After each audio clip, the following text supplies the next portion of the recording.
Ayon sa aklat ng Genesis, to'y kasyuklam-syuklam, ipinagbabawal ng Diyos nito ang paglafang. Dinuguan, di dapat kainin ito.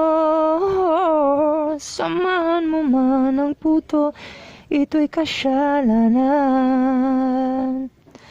Katotohanan, hindi alam ng Katoliko, alam ng Iglesia ni Kristo, ito hindi ulam. Ang dinuguan